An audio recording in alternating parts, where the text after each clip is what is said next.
실락원, 그러니까 에덴 동산에서 우리가 쫓겨난 이후에 인생을 설명하는 수많은 설명과 정의 가운데 인생은 문제의 연속이다, 이 정의는요 사실 성경의 진리와 맞닿아 있습니다. 하나님을 거부하는 인생, 그리고 그러한 온 세상은요 더 이상 하나님의 기쁨이 아니라 문제의 연속일 수밖에 없지요. 그런데 우리 신앙인의 문제를 바라보는 태도는 세상과는 좀 달라야 되겠지요. 세상은요 문제의 숫자를 줄이자, 문제가 저기 있으면 도망가자, 피하자, 문제를 만나는 것을 될 수 있으면 줄여나가는 것이 세상의 방법이라면, 성경은요 문제를 직면하자, 문제를 통과하자. 그래서 신앙인의 문제에 대한 자세는 문제를 어떻게 해결하는가. 여러분, 이것이 바로 신앙인의 성도들의 바른 태도라는 거예요. 그렇다면 우리 인생에, 그리고 우리 가정에 반드시 만날 수밖에 없는 문제를 어떻게 잘 해결하는가. 오늘 본문의 아브라함의 이야기를 통해 하나님의 마음을 알아가는 귀한 시간이 되었으면 좋겠습니다.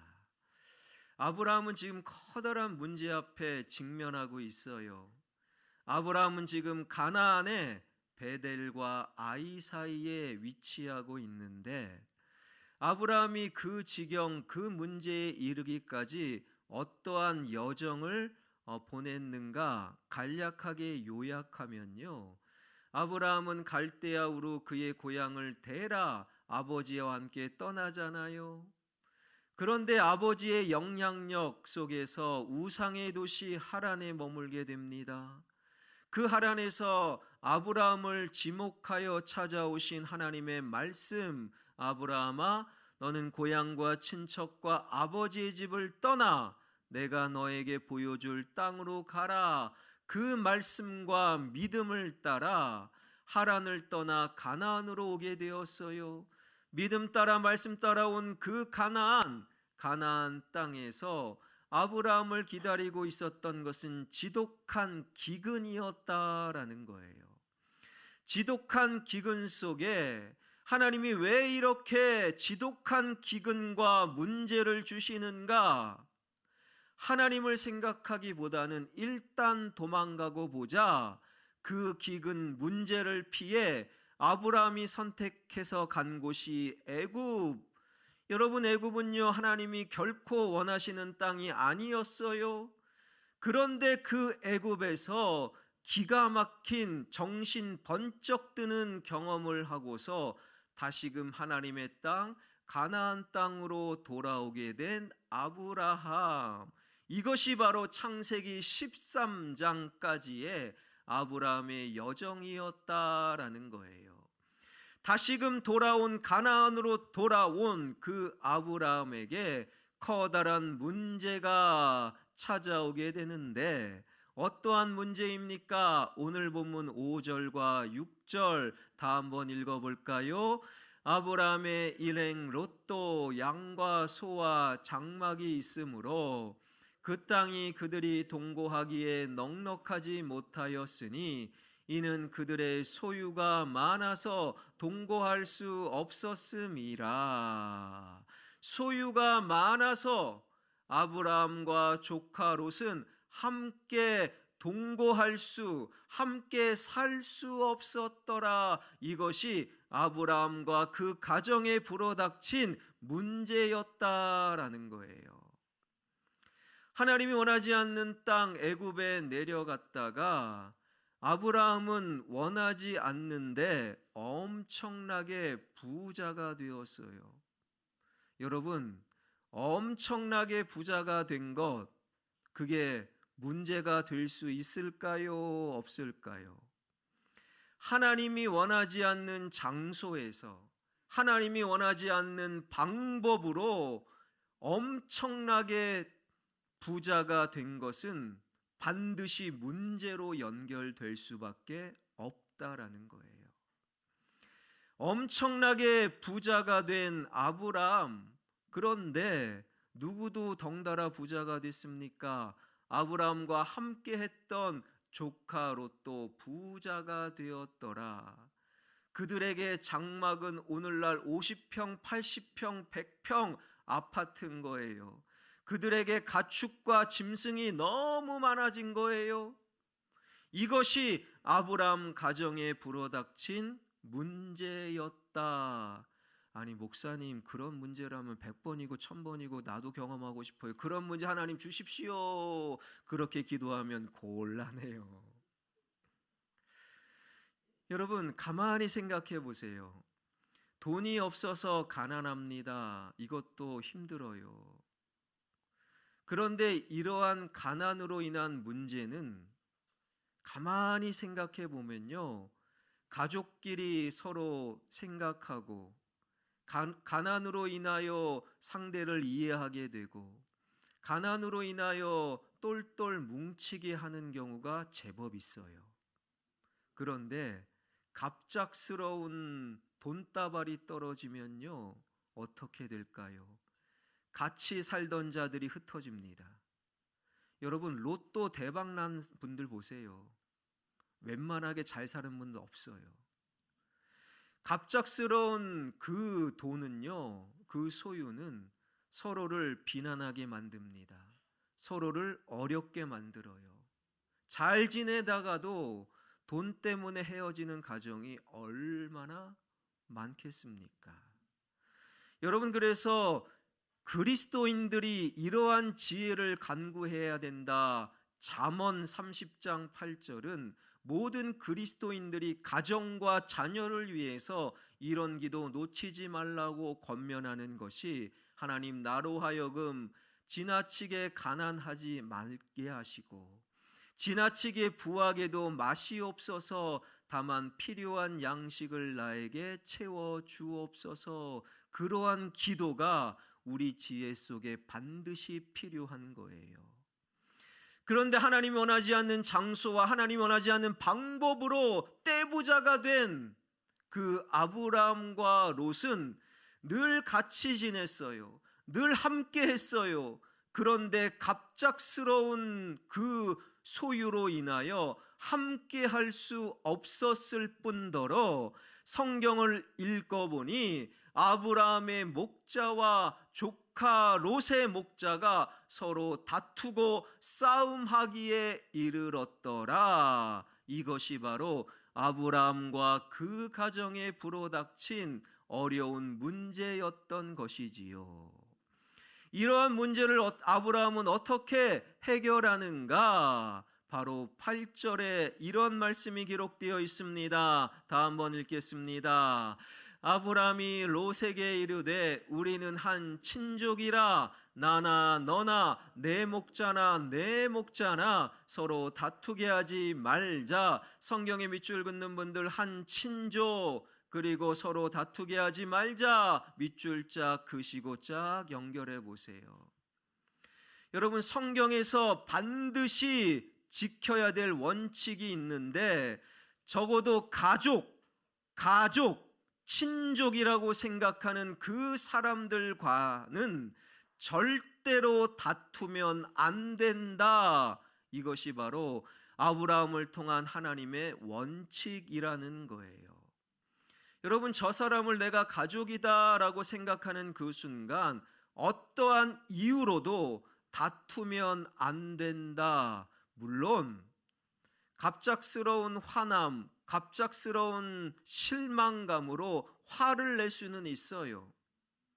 그 화가 내일까지 이어지는 다툼으로 연결되면 안 된다. 이것이 바로 하나님이 정하신 가정을 향한 원칙이에요. 이 말씀을 통해서 여러분에게 축복하며 권면합니다.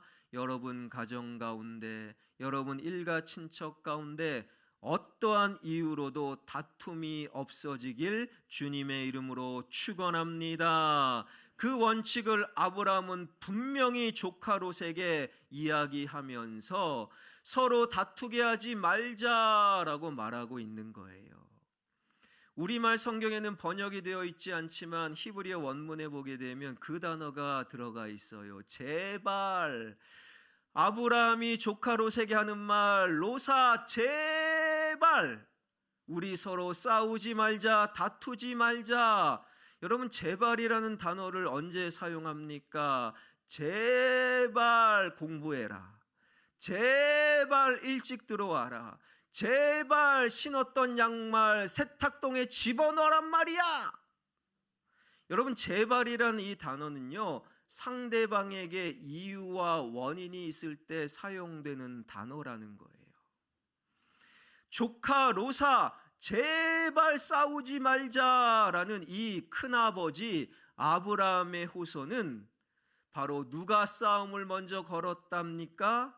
바로 조카 롯과 그의 목자가 안 그래도 넉넉하지 않는 땅, 좀 더 좋은 땅을 차지하기 위해 큰아버지에게 시비를 걸고 큰아버지의 목자에게 먼저 싸움을 걸었던 누가 문제였습니까? 조카 롯이 문제였다라는 거예요. 그야말로 쌍시옷, 기역, 지읒 없는 조카 롯. 그런데 여러분, 좀 더 생각해 보면 조카 롯이 거부가 된 그 재산 형성 과정이 어떻게 가능했겠습니까? 다 큰아버지 아브라함이 다 증여한 거예요. 하나님이 원하지 않는 땅, 애굽 땅에 갔다가 떼부자가 된 아브라함. 그런데 떼부자가 되고 이 주체할 수 없는 재물을 조카 롯, 마치 아들처럼 생각하는 롯에게 아브라함은 나눠준 거예요. 오늘날로 따지면 증여한 겁니다. 그것도 비과세로. 딱딱 막 말씀이 와닿죠.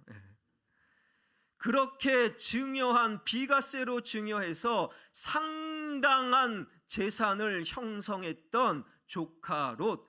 그러니까 롯은요, 아브라함에게 얹혀 사는 거예요. 재산도 아브라함 큰아버지가 다 나눠준 거예요. 다 아브라함 거였어요.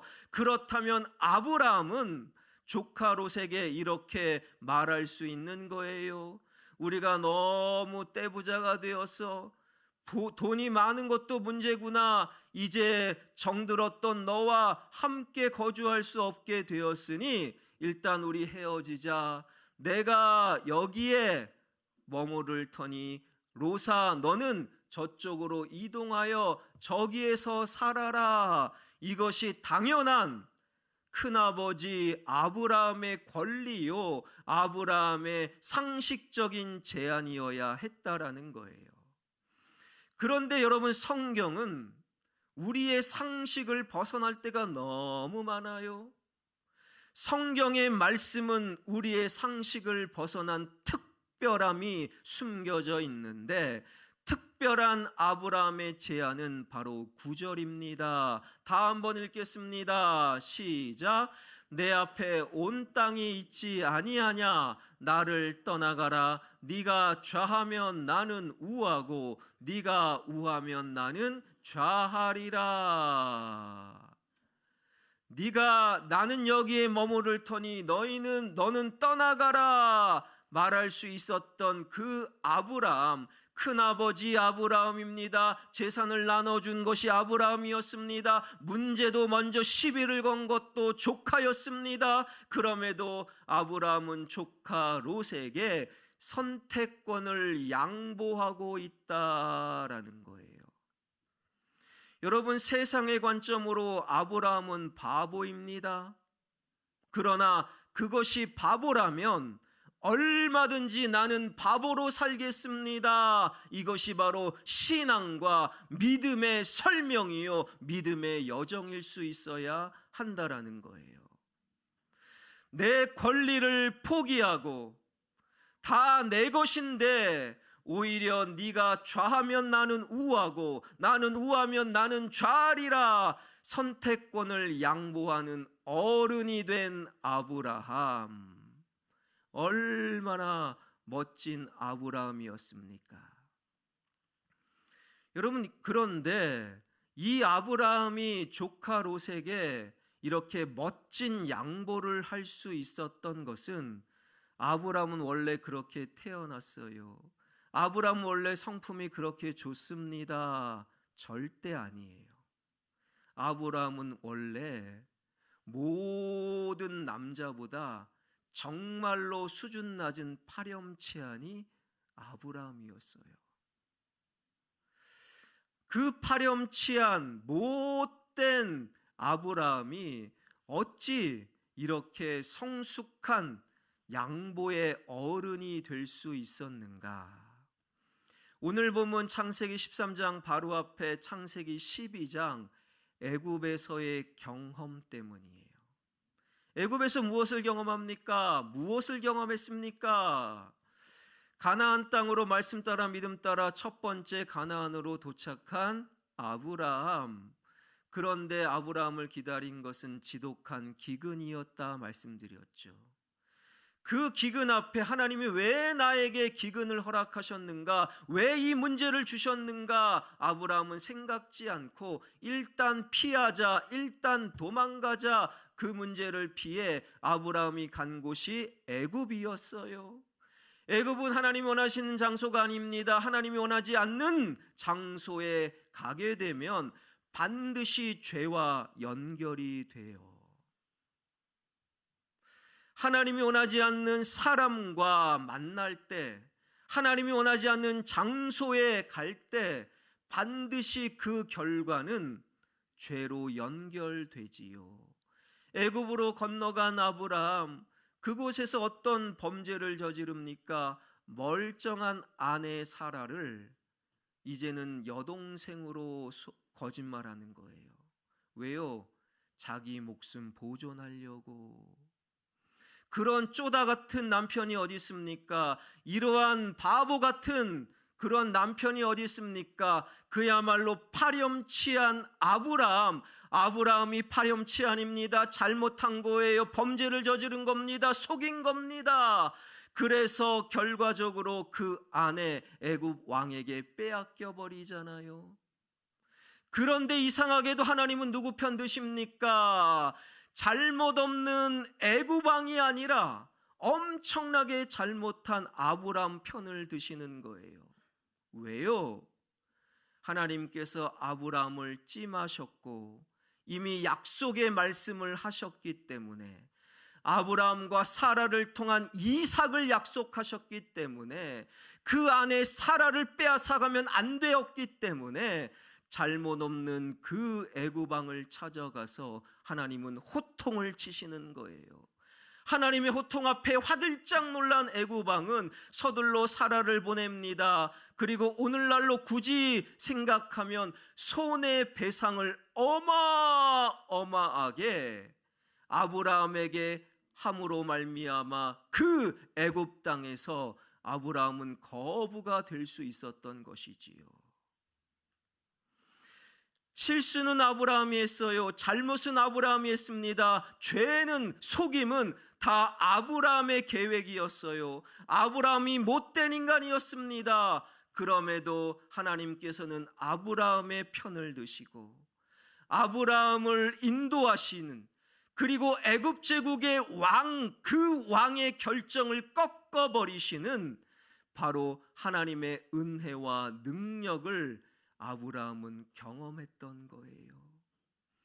그 문제 속에서 아브라함은 하나님을 경험했기에 자신 살리기 위해 아내를 팔아넘긴 파렴치한 아브라함이, 못된 아브라함이 지금 조카 롯에게 모든 것을 양보하는 어른이 될 수 있었다라는 것이지요.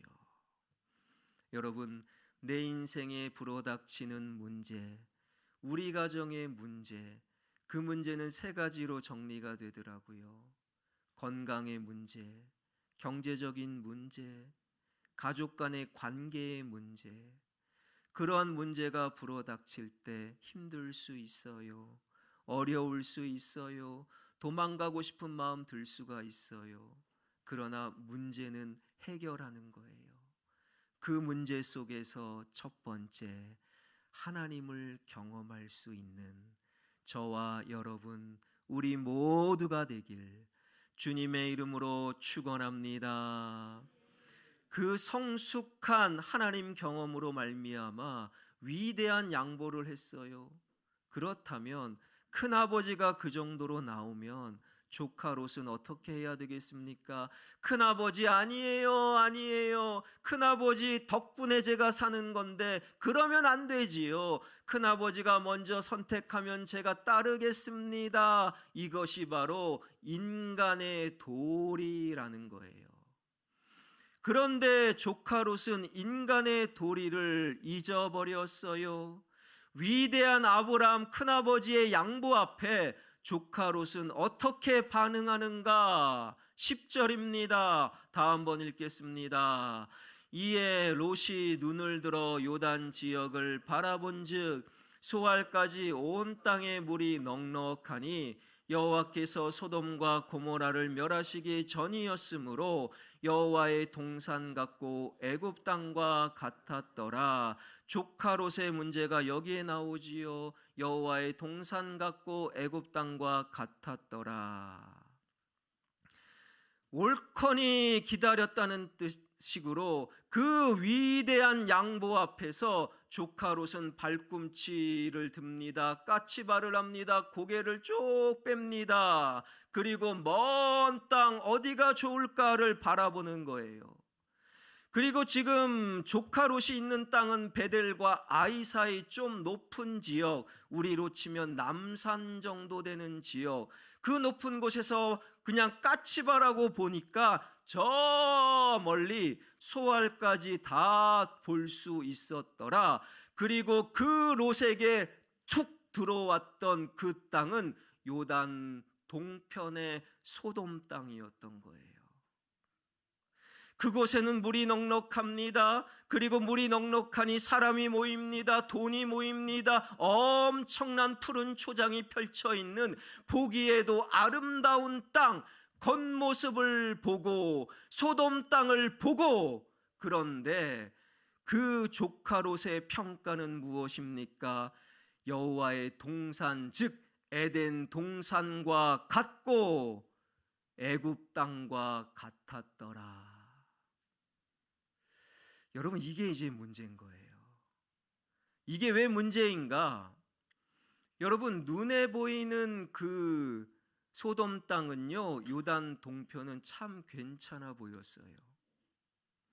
그런데 소돔 땅, 그 땅을 하나님께서는 어떻게 평가하시는가? 13절입니다. 다 한번 읽어볼까요? 소돔 사람은 여호와 앞에 악하며 큰 죄인이었더라. 눈에 보이기에는 좋아요. 물이 넉넉합니다.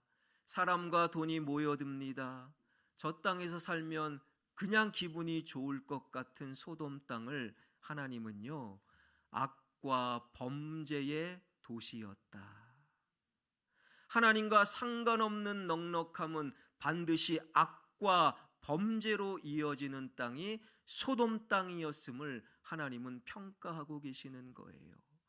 그 소돔을 바라보면서 야, 여기는 에덴 동산이야, 그리고 여기는 애굽이야 라고 이해했던 그 조카 롯.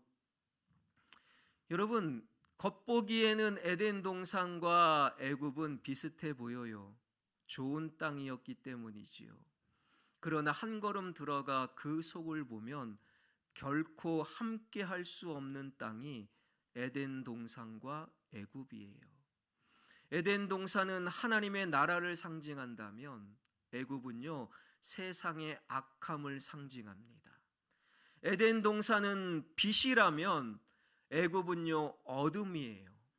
에덴 동산이 돌아가야 될 하나님의 집이라면 애굽은 떠나야 될 세상의 영적 쓰레기 더미가 가득한 곳이 애굽이라는 거예요. 겉보기에 비슷하다고 에덴 동산과 애굽을 하나로 이어버릴 수는 결코 없는데, 소돔 땅을 바라보았던 그 조카 롯은 애굽과 에덴 동산을 함께 동일시 여기고 있는 것이지요. 무엇이 문제입니까? 바로 애굽에서 똑같이 아브라함과 함께 하나님께 등돌림, 하나님 앞에 무너짐, 그러나 하나님의 새로운 은혜와 사랑과 능력을 똑같이 아브라함과 애굽에서 경험했지만 아브라함과 조카 롯의 해석이 달랐다라는 거예요. 아브라함은 애굽의 경험을 통해 애굽이야말로 결코 돌아갈 수 없는 에덴 동산과는 다른 반드시 떠나야 될 땅으로 해석했다면, 조카 롯은 똑같은 애굽 경험 속에서 애굽은 에덴 동산이야, 하나님께 등 돌렸더니 돈다발이 떨어지네, 그 애굽을 에덴 동산으로 해석해 버렸던 조카 롯, 결국에 악한 도시, 범죄의 도시 소돔의 그의 정착과 삶의 둥지를 풀어버리게 되었다라는 것이지요. 여러분, 이 말씀은 우리에게 참 귀한 하나님의 메시지를 전달합니다. 문제 속에서 하나님을 경험하는 것이 중요하지요. 두 번째, 문제를 어떻게 해석하느냐, 그것 또한 참 중요한 거예요. 여러분, 우리가 만나는 사람, 만나는 문제, 만나는 사건을 과연 어떻게 똑같이 경험하고서도 어떻게 해석하느냐에 따라서 내 삶의 마지막을 에덴 동산으로 가꾸는 자가 있는가 하면, 내 해석 여부에 따라서 내 인생의 마지막을 소돔으로 무너뜨리는 인생이 있을 수밖에 없다라는 것이지요. 그렇다면 아브라함과 조카 롯의 해석이 무엇이 달랐을까요? 창세기 12장 4절입니다. 다 한번 읽어볼까요? 이에 아브라함이 여호와의 말씀을 따라갔고 롯도 그와 함께 갔으며 아브라함이 하란을 떠날 때에 75세였더라. 아브라함과 조카 롯의 해석이 무엇이 달랐습니까? 아브라함은 하나님 말씀을 따라갔답니다. 조카 롯은 아브라함과 함께, 즉 사람 따라갔답니다. 아브라함은 하나님 말씀 따라가는 그 인생 가운데 만나는 모든 문제와 경험을 말씀으로 해석하였고, 조카 롯은 사람 따라다녔던 조카 롯은 인생에 만나는 모든 문제와 경험을 사람과의 관계 속에서 해석했다라는 거예요. 나의 경험과 나의 삶을 말씀으로 해석하느냐, 아니면 그저 사람과의 관계에서 해석하느냐에 따라서 내 인생이 아브라함으로 끝나느냐, 내 인생이 롯으로 끝나느냐, 이것이 판가름 난다. 이 하나님의 말씀, 이것은 꼭 마음속에 새겨야 되는 거예요.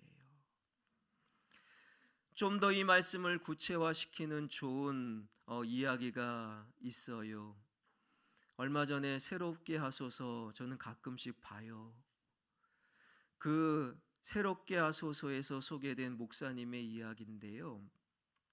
그 목사님의 이야기가 문제 앞에서 하나님을 경험했고, 문제 앞에서 하나님의 말씀으로 해석한 오늘 말씀과 참 연결이 되더라고요. 그 목사님이 건강이 안 좋아요. 제가 가끔씩 전화드리면 목사님 건강 어떠세요? 저 건강 진짜 좋아요. 걱정하지 않으셔도 돼요. 근데 그 목사님은 건강이 참 좋아요. 안 좋아요. 신부전증에 걸렸고 이 신부전증이 당뇨 합병증에서 왔답니다. 그러니까 일주일에 3번 투석을 하는 거예요. 이게 보통 일이 아니잖아요. 게다가 당뇨병이 무서운 것은 합병증, 눈이 잘 안 보였답니다. 거의 실명에 가까운 눈. 그러니까 눈 수술을 급하게 해야 되는 거예요. 그런데 이 목사님이 섬겼던 교회가 개척교회. 그러니까 교회 건물도 아니고 어디 빌딩 2층 하나를 빌려서 예배당으로 사용하고 3층 한 구석에 사택을 마련했던, 그냥 목사님, 목회자 딸랑 한 명 있는 그런 개척교회. 근데 우리 목사님이 그렇게 아프시고 일주일에 3번 투석하시다 보니까 교인들이 하나씩 둘씩 떠나게 되었다라는 거지요. 그러니까 목사님 마음이 더 힘든 거예요. 이렇게 고백하시더라고요. 웃을 일이 없었답니다. 집에서 사모님이 그렇게 한번 언젠가 말했대요. 여보, 목사님 한번 웃어보세요. 웃을 일이 없었대요. 그리고 오히려 하나님 빨리 천국 가게 해주세요. 그게 뭡니까? 빨리 죽고 싶습니다. 그 기도를 하나님께 드렸대요. 그러한 형편 속에 엎친 데 덮친 격으로 고이 아들 녀석이 대형 사고를 쳤답니다. 어떤 대형 사고인가? 여자친구, 또래 여자친구가 있었는데 왜 이렇게 빨리? 좀 기다려도 되는데, 결혼해서 해도 되잖아요. 그런 거 얼마든지 할 수 있어요, 결혼하면. 그런데 서둘러서 여자친구하고 이제는 성적인 관계를 하고 임신을 하게 됐대요. 그러니 어떻게 합니까? 결혼식도 못 올리고 고이 며느리를 하루아침에 가정에서 맞이하게 되었어요. 그 집은 교회 사태. 그러니까 처음에 목사님이 교인들과의 관계 속에서 교인들에게 들키면 안 된다 이런 마음이 들었대요. 왜냐하면 목사님은 목회 철학이 가정과 직장을 살리는 교회였답니다. 여러분, 저는 목회 철학이 그것과 좀 달라요. 무슨 말인지 좀 생각해 보시면 됩니다. 아무튼 가정과 직장을 살리는 교회. 그래서 늘 목사님이요, 자녀를 향해, 다음 세대를 향해 혼전 순결을 강조하셨대요. 그런데 목사님의 아들, 고이 아들 녀석이 대형 사고를 쳤으니 여러분, 목회자 가정과 그 흐름 속에서 이것은 대형 사고인 거지요. 그러니 성도들에게 좀 숨기자, 성도들에게 어찌 성도들에게 설교를 제대로 할 수 있느냐, 너무 어려웠다는 거예요. 그런데 어느 날 그 어려운 마음 속에 죽고 싶습니다 기도하는 가운데 하나님께서 평안함을 주셨대요. 그리고 성도들에게 이실직고 해야겠다. 얼마 남지 않은 성도들 주일 예배 가운데 큰아들 녀석, 고이 녀석이 대형 사고를 치고 우리 집에 고이 며느리가 들어왔어요. 교회 사택에서 함께 삽니다. 제가 책임을 지고 사임하겠습니다. 사표를 내고 이 수리 여부는 교인들이 결정해 주세요. 그리고 사택에 올라갔대요. 교인들이 이 상황과 이 문제를 그런데 참 아름답게 해석해 나가더라고요. 목사님에 의하면 한참 교인들 회의 끝에 대표 2분이 올라오셔서 이렇게 말씀하셨대요. 목사님, 아프신데 어디 가시려고요? 여러분, 못된 교회는요, 믿음이 없는 성도들은요, 아픈 목사님 쫓아내려고 하잖아요. 목사님 아프신데 어디 가시려고요? 그러지 마세요. 우리 목사님으로 계속 남아주세요. 붙들었답니다. 그리고 이렇게 해석을 했대요. 목사님 며느리, 그리고 뱃속에 있는 아이, 교인 2명이 늘어나서 얼마나 좋습니까? 기가 막힌 해석이잖아요. 그리고 성도들이 다 받아주고 다 공개하고, 그리고 태어난 그 손자 얼마나 기쁨이겠습니까? 그전에는 웃을 일이 없었는데 손자 때문에 웃는 거예요. 그 어려운 신장투석 5시간 정도 걸린다고 하는데 손자가 그때마다 따라온답니다. 할아버지는 누워서 신장투석을 하고 계시고 손자는 거기서 재롱 피고 있으니 예전만큼 어렵지 않았답니다. 그리고 어린 며느리가 쑥쑥 연속으로 딸을 낳아서 이제는 3명이 돼요. 가정으로 들어올 때마다 할부지 아장아장 3명의 손주들이 맞이하니까 잃어버렸던 웃음을 되찾을 수 있었고, 감정이 회복되니 울 때 울 수 있고 웃을 때 웃을 수 있게 되었더라.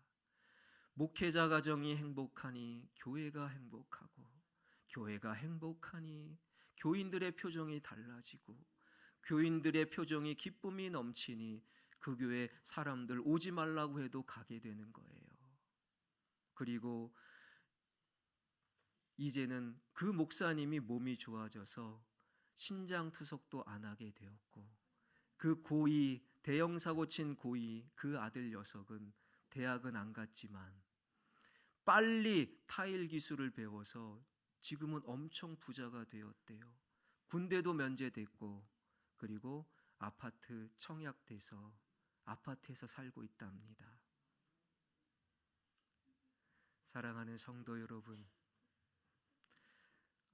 우리 성도들이 경험하는 말씀 따라 믿음 따라 나아가다가 경험되는 문제는 세상 사람들이 경험하는 문제와 의미가 달라요. 성도들의 문제와 고난은요, 그 문제를 통과하고 그 문제를 해결하여 더 멋진 삶을 살아라 라는 하나님의 의도가 숨겨져 있는 거예요. 인생의 문제, 우리 가정의 문제 있어요, 있잖아요.